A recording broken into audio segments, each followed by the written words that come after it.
Hello and welcome to another episode of Mastering Entrepreneurship.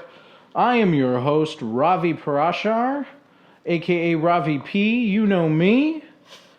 And I'm here today with Temi.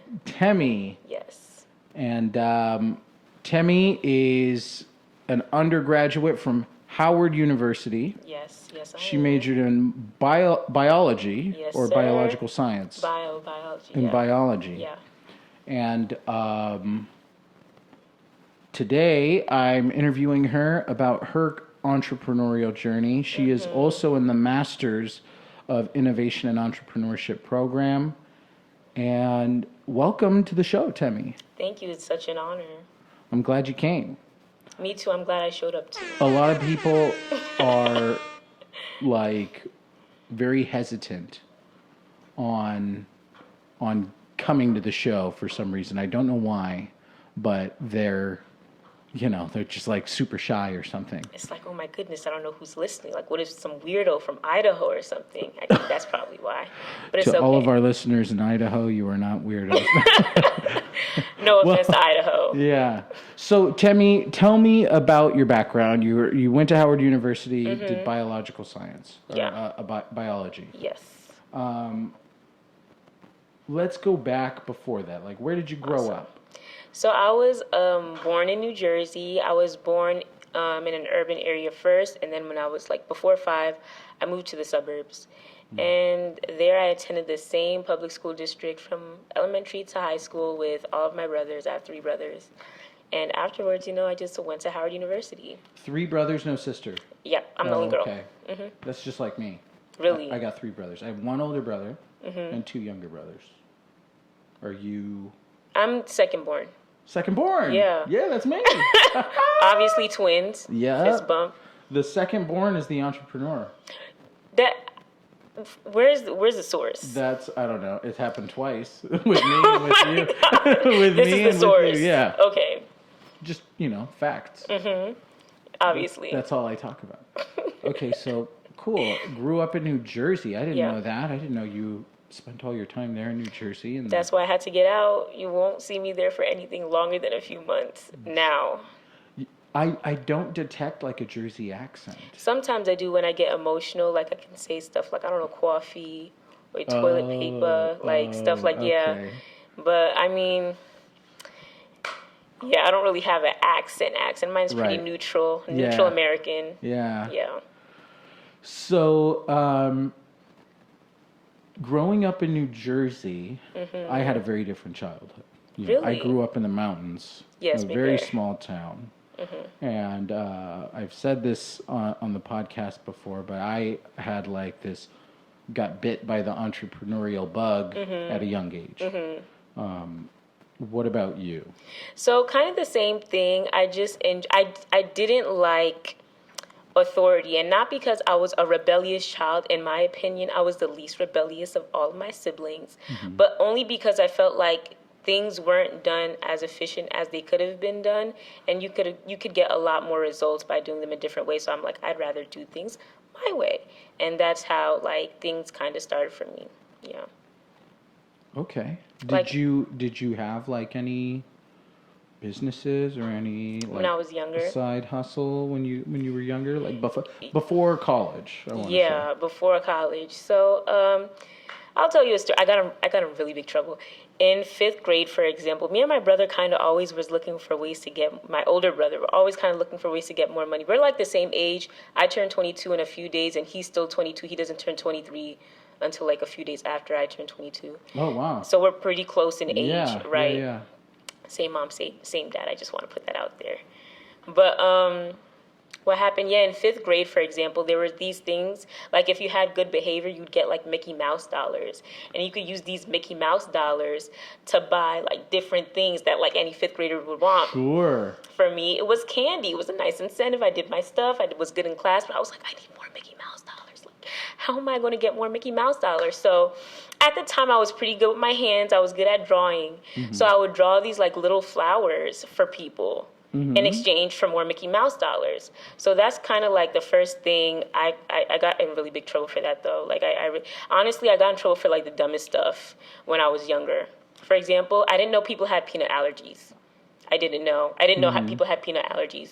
So I'd bring candy bars to school and I would upsell them for more money, like for more profit, because that was pretty big where I was from too. And I got in huge trouble because they were like, my teacher was about to cry. And I was like, first of all, you're being dramatic. She was like, you don't even know.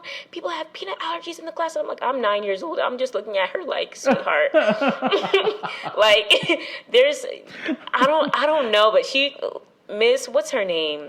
She had changed her name like 3 times. I don't know, but They if were my like, why am I the one that's still put together on this? You need to calm exactly, down. like I'm literally looking at her. No, but yeah, those were kind of like the first 5th grade was really like when it like sparked for me. I guess I really wanted more Mickey Mouse dollars. Wow. You know, I had something similar. Really? Yeah. So growing up in a very small town, Yeah. my one elementary school, you pretty much know everyone in the school, right? And like I was telling you earlier on the ride over, there's people that I spent my entire life with, Yeah. K through 12, Right. So we're like tight knit. And one of the teachers had this system where Mr. Dobis would use Dobis dollars. Okay. Right? And he like kind of coined the term at the school. Right. And it was a successful thing, a successful reward system for students who were turning in their homework on time and doing a good job and being good citizens or whatever. And of course, I wasn't cash broke, but I was Dobis dollar broke. Right. So, but you could do the same things, right? You could buy things in the classroom. And other teachers would adopt them and adopt the system. And there were like, I forgot what my teacher called it. I don't remember. But there was like something shilling or like a Seder up bucks. One of my teachers had Seder up bucks. And it was kind of ridiculous, right? And me not being a very good student, especially in like 3rd grade, I was like you, I was rebellious and everything. Yeah. We had similar things, but I was just like, I could bust my hump all day doing my homework on time and whatever and making sure it's all nice and pretty, like some of the other classmates, I won't name names, 'cause like I said, we were friends from K through 12. Right. Sarah Catuli. I'm just kidding, Sarah, I love you. They were like really good students and structured and all of that. So they were like making Seder up bucks or Dobis dollars or spirit shillings or whatever. Making it hand rain. over foot, right? And they're like, oh yeah, how many do you have? I got 300. And I'm like, fuck. 300. I got 4. 4. They're like, 400? No, just 4. And so I was like, but you know what? 300, like, Dobis dollars or shenanigan shillings or whatever. Not shenanigan shillings. You could get like, a 99-cent notebook that had like a cool print on the front. And I was like, I could make actual money a lot easier. And I want to say most of my elementary school career, I flew under the radar. And it wasn't until I started kind of... I wasn't counterfeiting. Okay, it might be construed as counterfeiting now, but I was like 10. So there were these things called jitter rings. Yeah. Right?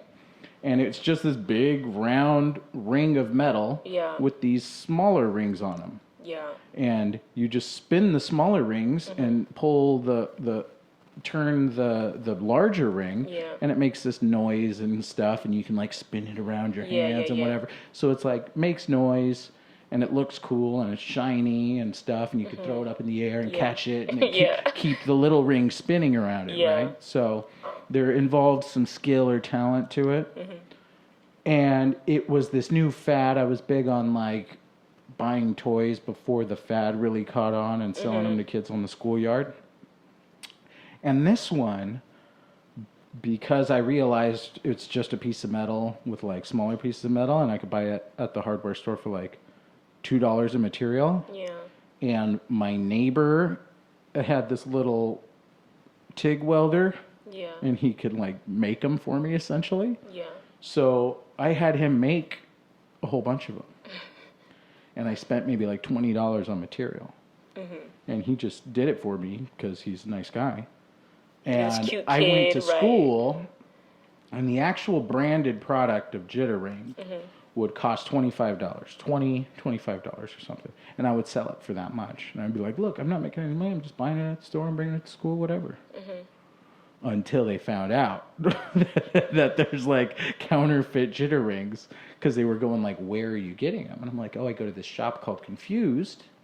They have all these weird, it's like a Spencer's Gifts. I don't know, some you might be familiar with a Novelty store shops, like right. that. Yeah, and they got these weird things in there. And I'd resell those. And some of the people were like, well, this isn't like perfectly round. Because really what my neighbor would do is just bend it around like this stump that he had to get the ring round, Right. and then weld it. And they're like, yeah, it's like not round or whatever. And it was like off. So it was like a bad knockoff version. And somebody called the school. Someone's mom who spent $20 on this thing called the school and was like, something's going on over here. You might want to talk to Eric. Principal got involved. My parents got called. And they weren't even mad. They were like, damn, you did all of that Without to like letting make some anybody money. know, right? Yeah. And like you made like, I was like, I made like $300 or $400 regular dollars, like off of that. So I was pretty proud of myself, and my parents weren't actually mad. They were like, okay, he'll stop, no big deal. And they're like, oh, well, you know, the counterfeit. He's like, he's 10, come on, calm down. Right. Right. Relax. Like, can we talk to school administrators, please? Like, y'all need to relax. Yeah. Relax. Please, if you're watching this and you're a school admin, Like, relax. It's okay. You're stunting kids' growth. take 2 chill pills and call me in the morning. Okay. So, okay, cool. So we had similar childhoods also. Yes. We have 3 brothers. We're hustling in 5th grade. Yeah. We got in trouble Yeah. for doing that. Apparently there's laws. Literally, and who knew? regulations. Yeah. But, you know, that's not my fault that I was so poorly educated about It's business. not my fault that entrepreneurship lives inside of me. Yeah.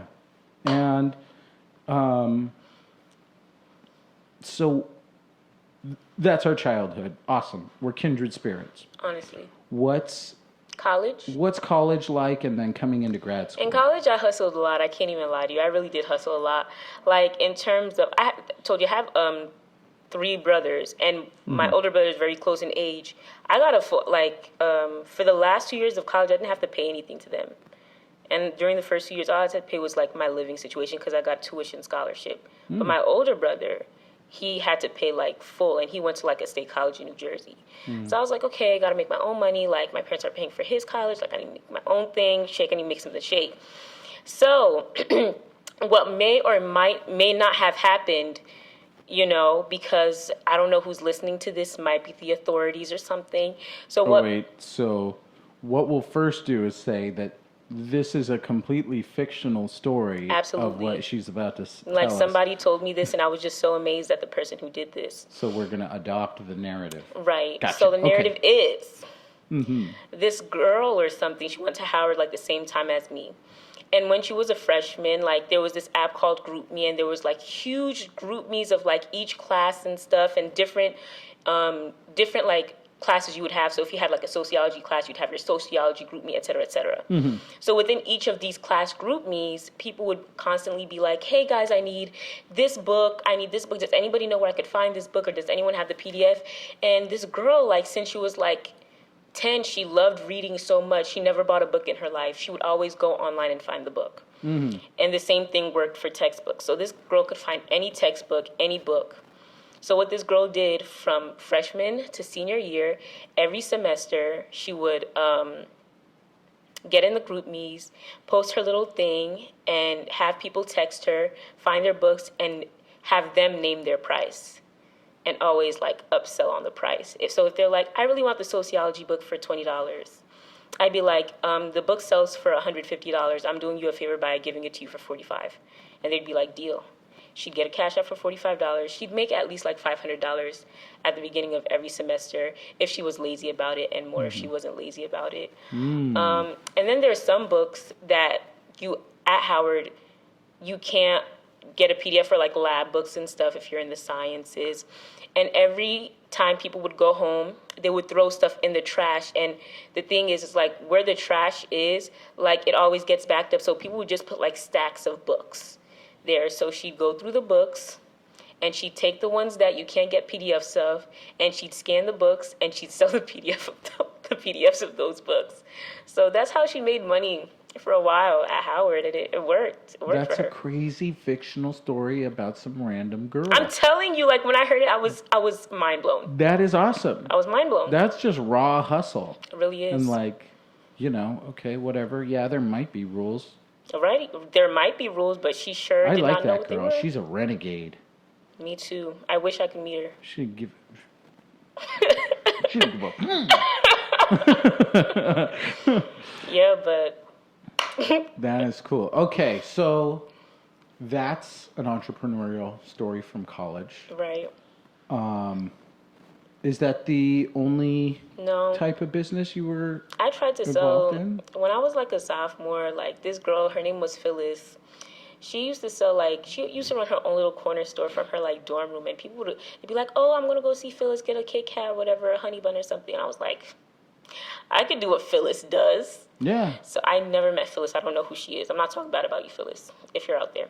But I was like, I could do what Phyllis does, and I bought some stuff from Costco, and I could sell this, and then it was just going so slowly. So I was like, the cost benefit analysis was too weak. It was too weak for me, so I quit that. And there's just been some other stuff throughout that I just did. Like I remember my freshman year, before even joining, like I helped co-founded an online multimedia publication for and by freshmen at Howard University. Wow. And then like the actual owner of the entire franchise, her name's Kate Beckman. She was a junior at Syracuse University at the time it was founded, and she was looking for people on other campuses who could jumpstart those campus publications. And me and another girl did Fresh U Howard. I was there for like a year, until I wasn't a freshman anymore. But Fresh U Howard did so well, like they started Fresh U HBCU the next year, and I helped co-founded that. Now the entire Fresh U like online thing is like no longer a thing. I guess they've moved on. I don't know, but that was a really good experience for me as a freshman to see like somebody who's also very young start their entire nationwide thing and really try and get it going and be very organized and like open with the entire process. It was a good thing to watch. You could see it actually happening. Exactly. So that was like a great Yeah. role model. Exactly. I could see when articles went viral. And the thing is when I was a freshman is when she started it. So we were among the first crop of like college campuses to have their own Fresh U campus thing, publication. So I could see when articles went viral, like our videos went, like our Twitter was the best Twitter.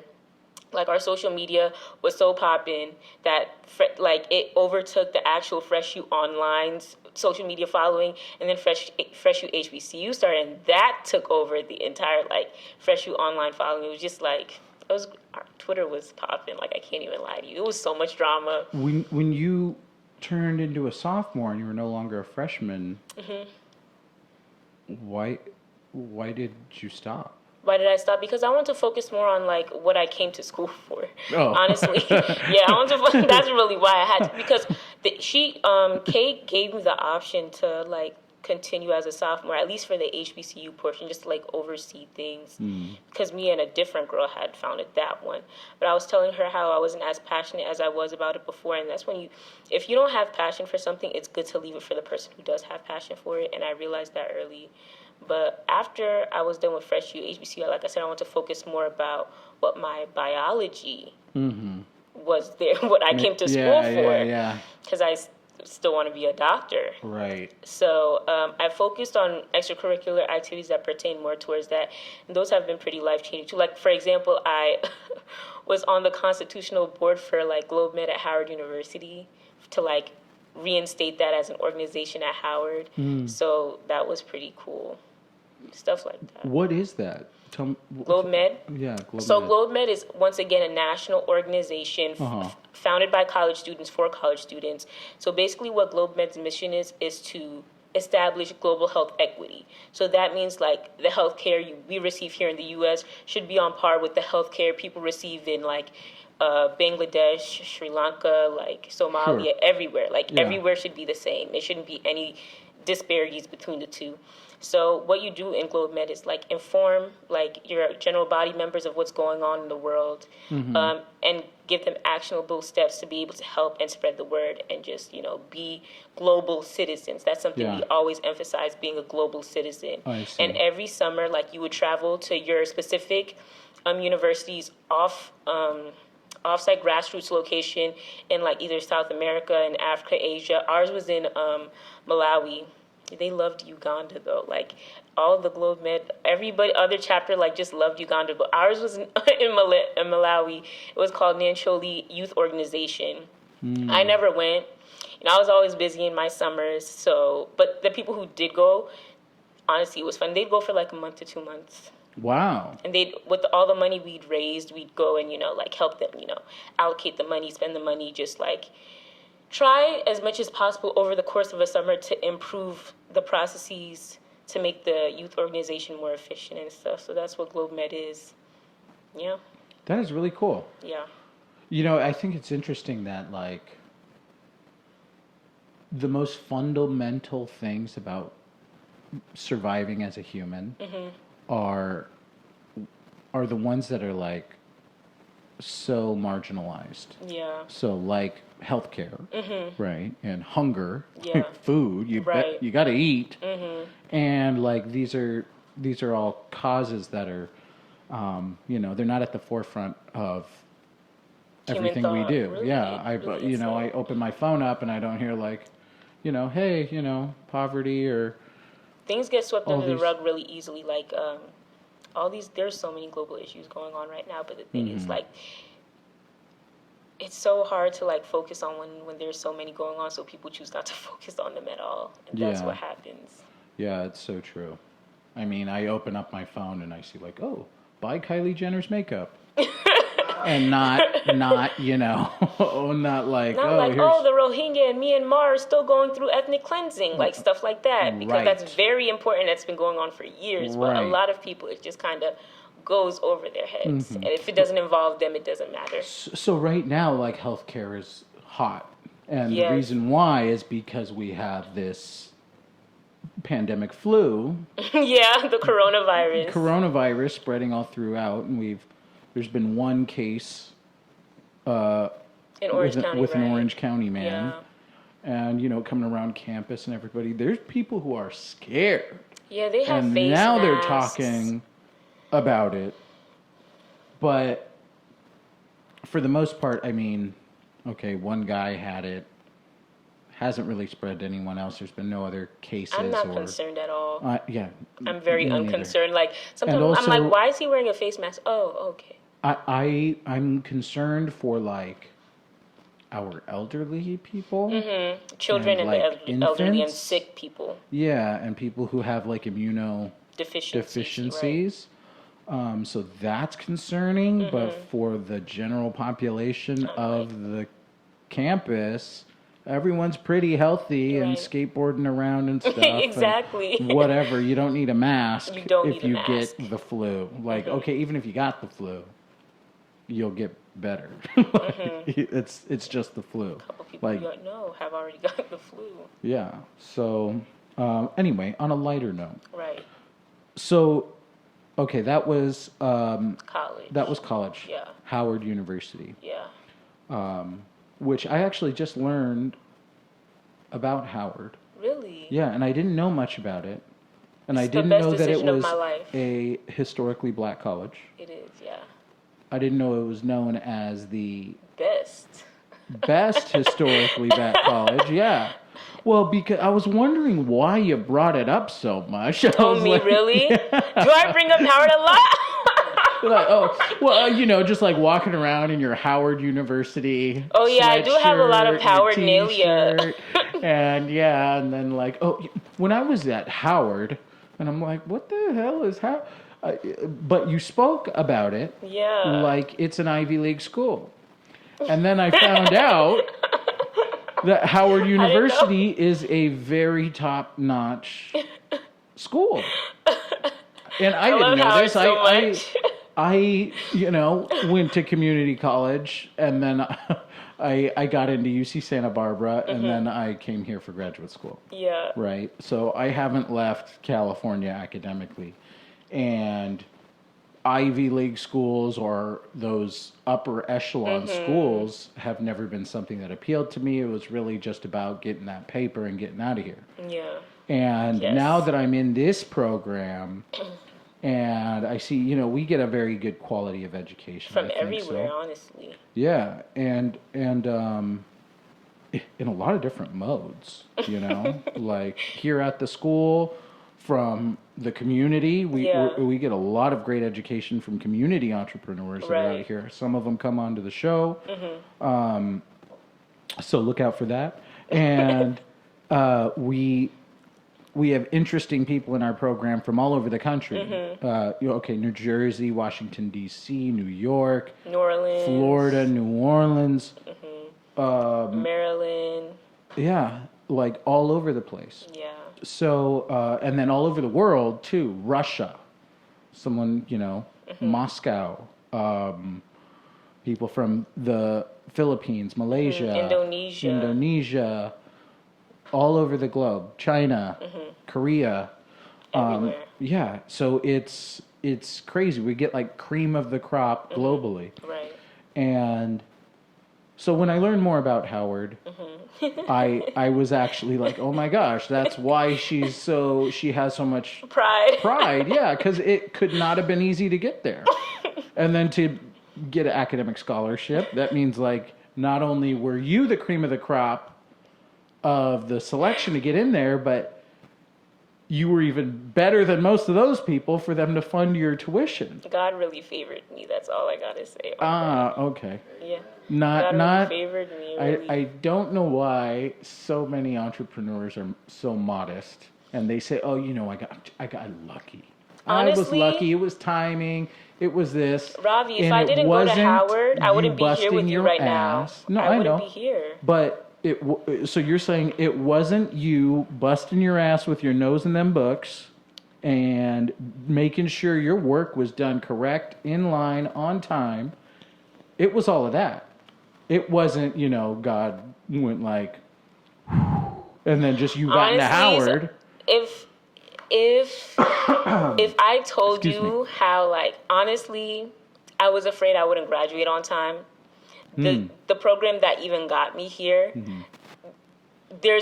I personally, I don't know for sure, but I feel like there were specific reasons I got chosen for that program. Because I'm a biology student. Yeah. That was a business program. Music student. Exactly, but it's like most of the students in that program came from a business background already. So for me to even get into that program and have the opportunity to do this, that's not by my power. You get what I'm saying? It has to be something else that's over here helping me out. I give that to God. So that's what I'm saying. You can call it modesty. I call it like, I have to tell it how it is. Okay. Give it up to God. All right. So we're here now. Yeah. Okay. And we have this top-notch education. We have access to this amazing community where we get, CEOs of multi-million-dollar companies and people who are billionaires and high-tech people. What do you have planned while you're here, and what is that doing to set you up for after we graduate, after the program? So what I'm doing right now actually is just trying to like get all my ducks in a row for the new venture competition. I really want to enter in an idea for that and hopefully, win and use that prize money to actually start the business. Yeah. That's what I want to do.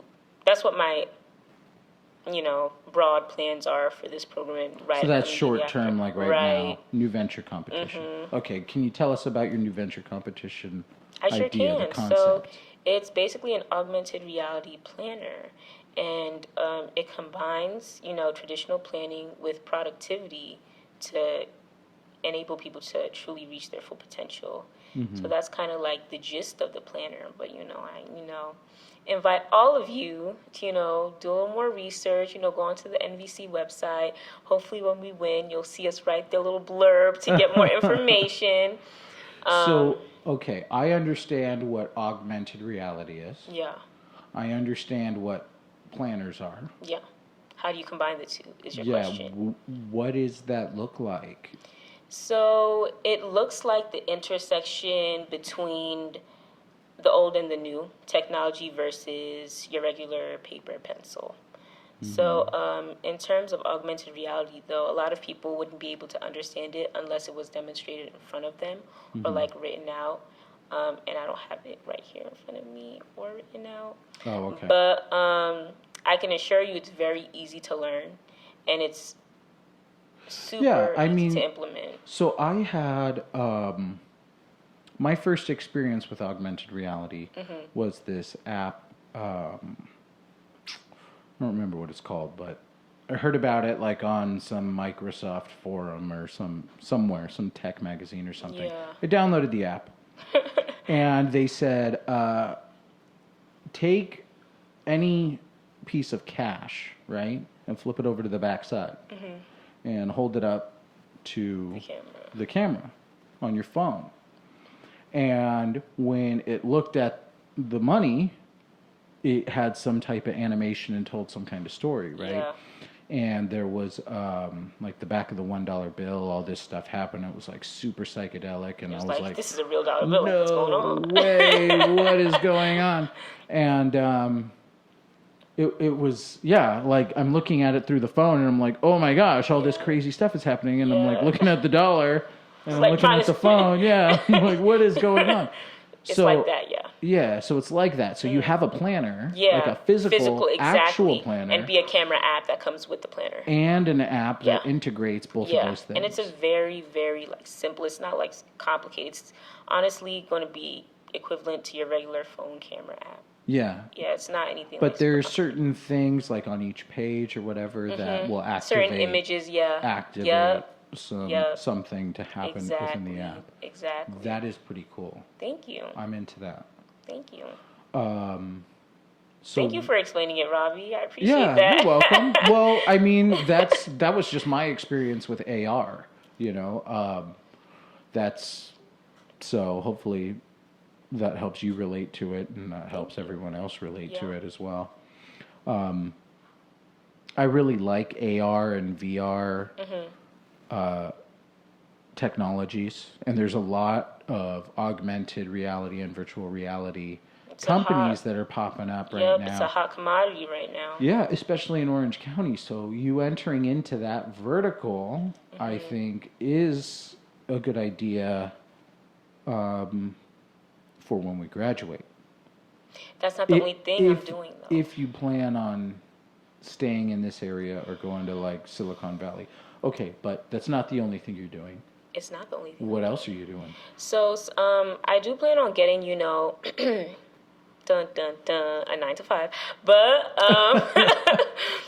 but it's only because I have some things in the back of my mind that I need to take care of. Just being the person I am, I don't like to leave strings untied. Is that the thing? Knots untied. Loose ends. Don't leave loose ends. Right. Don't leave loose ends. And because, like I said, I'm applying. I didn't say this, but I am applying to medical school in June. So yeah, I'm applying because I plan to matriculate next August 2021, July 2021. Yeah, because the application cycle is a whole year. Oh, okay. So I plan to be doing that. Hopefully, when we win the MVC competition, start the business, and have that 9 to 5. Because the thing about e-commerce businesses, to me, they're just so amazing. Because they're not the brick and mortar. You have to be there physically. The thing about e-commerce is that you have that freedom to work when you want to work, and to even with Amazon, it's a very simple simple way to do business. So that's what I like most about it. Yeah. I am just kind of learning about all of this stuff. And one of our classmates, Zarina, is telling me all about it. And she's, sorry, my phone is buzzing and this is unprofessional, but it's the entrepreneur lifestyle. They keep hitting our phones, y'all. Yeah, they keep hitting our phones. I don't. So I'm just going to throw that way. The whole thing about the online businesses is amazing. So she has her Baby box subscription service. I keep bringing her up. I need to just bring her on the show. So no, literally, she's great. Literally, and she was also telling me about her a drop shipping business.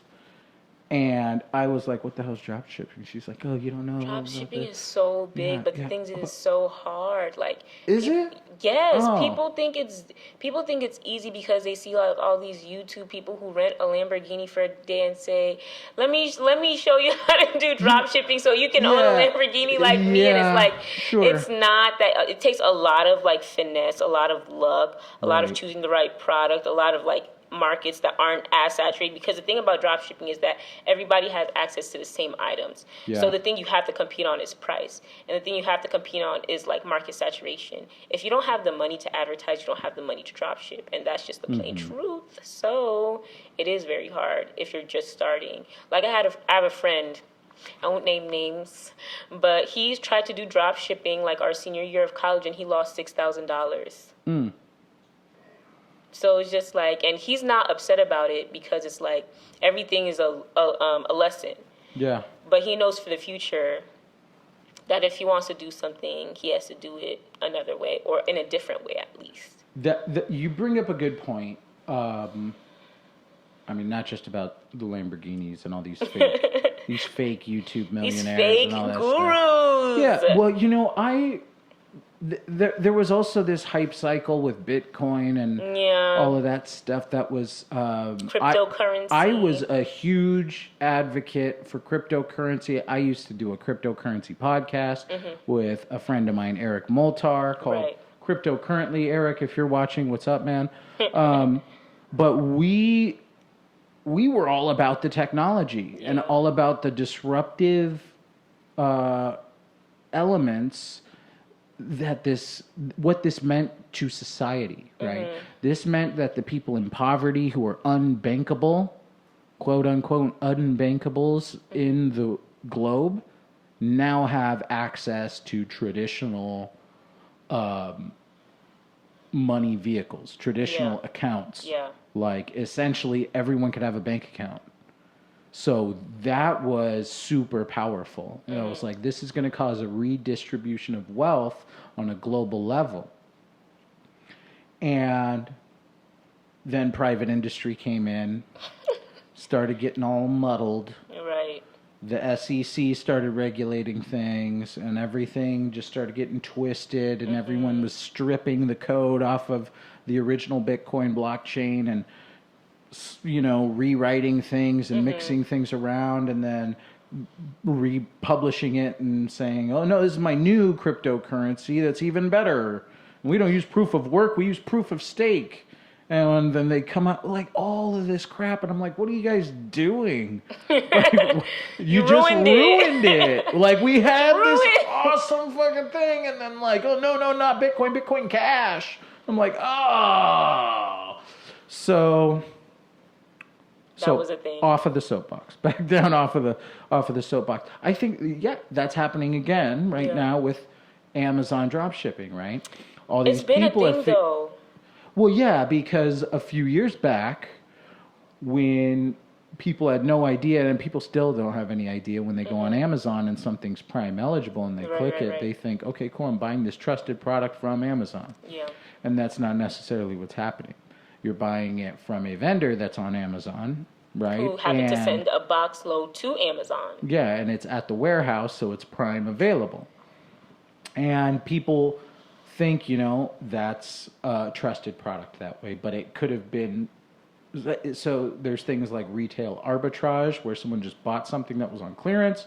They shave the clearance eBay, sticker off, yep, put it back up online. yep. Then And people make there's, a lot of money from that, more so than drop shipping, in my opinion. you know where the highest margins are? Where? The dumpster divers. Yeah, I could never. Where they literally are pulling items, sometimes food items. Oh no! Yeah, sometimes Oh, food items. Temi, there was a Wall Street Journal article about That's this. disgusting. And I watched a 20-minute video of someone from Wall Street Journal that did an investigatory journalist report about this. That's and disgusting. They were I'm able so sorry. to go get items and do this entire process. They had Wall Street Journal buy the items off of Amazon immediately once they were listed, so no one would be harmed. Yeah. But they wanted to prove that it's possible and can be done. It is a violation of the terms of service. But it's possible But if it's you're not happening caught. all over Amazon right now. And Especially no with one's food. ever going to know if this, Thing. jar of Mayo. jam or Right. I hope I would don't not know. be buying mayo on Amazon. I don't know. But okay, so that's real, right? And sometimes people are like, "Oh, it's a food item on Amazon. It must be like Whole Foods or something. They sell it at Whole Foods, but it could be some guy who pulled it out of the dumpster behind Whole Foods and put it on Amazon, and they're not paying enough attention to the details." So, yes, I think there's a big kind of like scammy, That's so nasty. nasty. Yeah, it's a lot of bad business. It's bad business. God. And if they were a bunch of hustling fifth graders that were doing this, I would be like, okay, you don't know. Yeah. But These they're are not. grown people. Grown people with who enough to know better. Yeah.